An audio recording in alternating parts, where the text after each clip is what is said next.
Toupargel, depuis 70 ans à votre service pour vous livrer le meilleur du surgelé.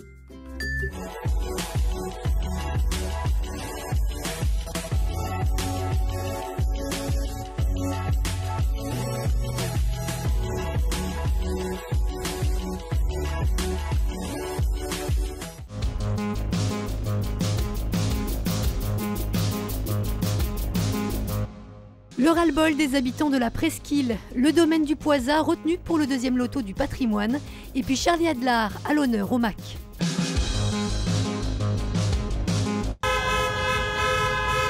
C'était samedi dernier rue Édouard Herriot. Des coups de klaxon incessants au beau milieu de la nuit.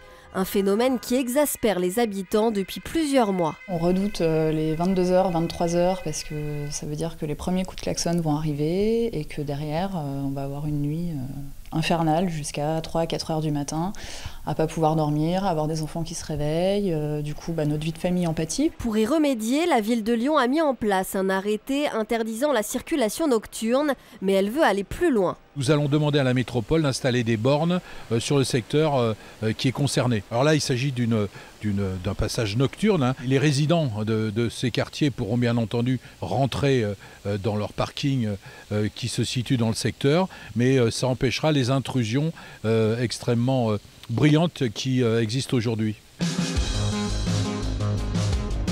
La salle de boxe de Génération Identitaire va rouvrir. Cet espace sportif situé dans le Vieux-Lyon avait été fermé fin mars par arrêté municipal, l'endroit n'étant pas aux normes de sécurité. Depuis, des travaux ont été entrepris par le groupuscule d'extrême droite. La salle pourra donc de nouveau accueillir du public cet été. Lorsque j'ai appris ça, c'était hier, bien sûr. Après, dans les journaux, l'indiquait ce matin également. Mais bon, c'est la fierté, bien évidemment. La surprise du maire de Saint-Symphorien-d'Ozon.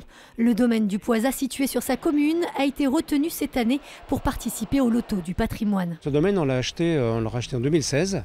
Et l'idée est venue tout de suite de dire, moi je voulais faire un musée.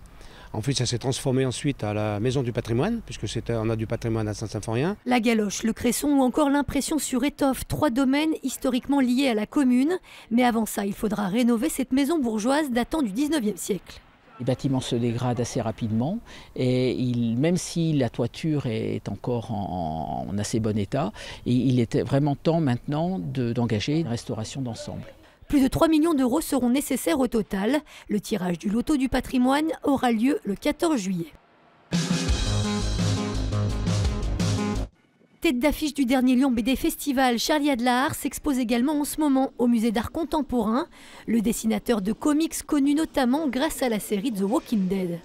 Le graphisme de Charlie est un superbe graphisme et donc c'était l'occasion ou jamais de montrer ces planches, des planches qui sont à la fois les crayonnés de Charlie Adlard et puis les ancrages qui sont faits après par Stéphano. Une centaine de planches au total à découvrir jusqu'au 7 juillet.